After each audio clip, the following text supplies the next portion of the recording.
Got it. Since Paul and I can't be here tonight to be with you all with your candlelight services, we want to take this time to wish you all a happy New Year and blessed, healthy New Year. That's the most kind. And so when Don asked us to do this, I thought, Donna can't remember what I'd done this morning, much less 80 years ago or so. But we went home and thought about it, and we can't say no to Don. So we gathered up some things that we thought had a little bit to do with the 1920s and 1930s.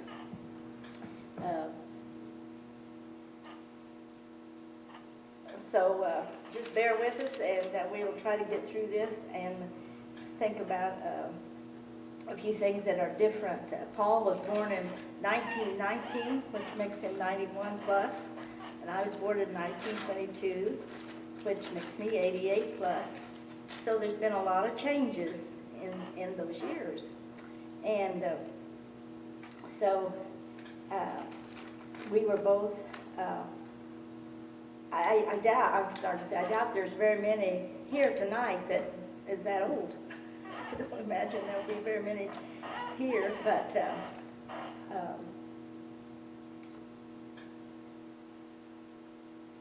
and very many that remember the Depression era of the 1920s. Our country was in a really, really bad condition at that time. We think the economy's bad now, but we go out to eat or go to the malls, we don't see that. And but back in those days, it was bad. People were poor, and everybody was in about the same boat. We both grew up in the country, in the rural areas. Paul was about 4 miles from town, and I was about 12 or 15. And you think, well, I grew up in the country, and that's no big deal. But I wonder how many came in a horse and buggy or a horse and wagon, hitched up a team of horses to come to the candlelight service tonight. That's the way that the mode of travel was in those days, and wasn't as comfortable as the heated SUV seats that we have today. And so there has been a lot of changes in some ways. And just make it.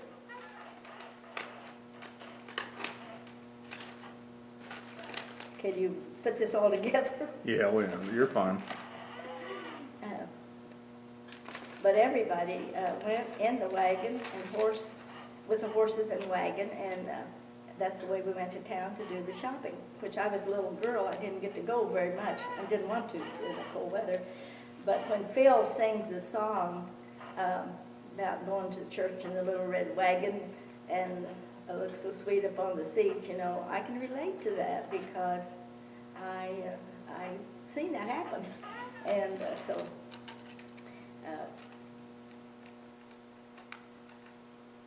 a few of the people back in those days were fortunate enough to have a Model T Ford, and that in the winter time wasn't very good because the radiators would freeze up and they didn't have antifreeze. So about November, they parked the Model Ts and went with the horse and buggy. And so Christmas back in the 1920s and early 30s was not celebrated as we celebrate today.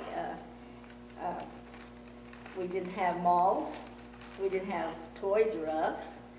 And can you imagine not having a Walmart to go to? And so we didn't have a lot of places to shop. And like I said, we were poor and everybody else was, so we didn't buy a lot of stuff. And we had no electricity, so there wasn't any television.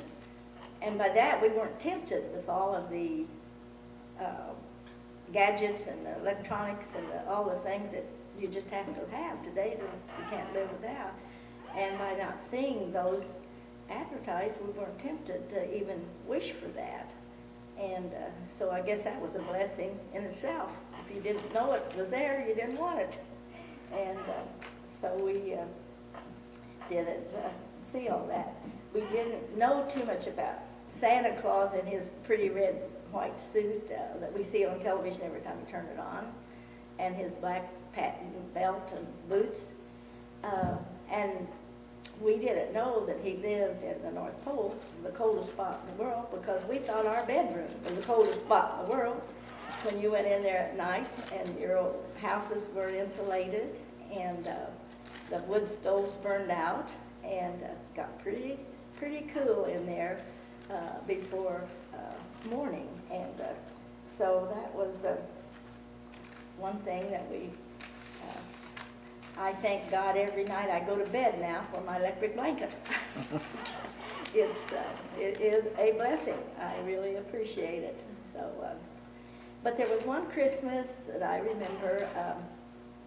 I was about 5 or 6 that I got a doll, and you would turn the doll over, and she would cry, and I thought that was just the greatest thing ever, and I really appreciated that.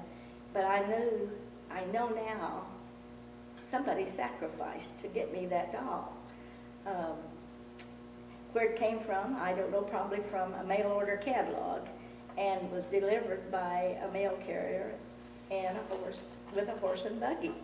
And it took probably 3 or 4 weeks to get a mail order at that time. But that was the best gift that I can ever remember, I think, when I was a little girl. Now, Paul has one that he remembers.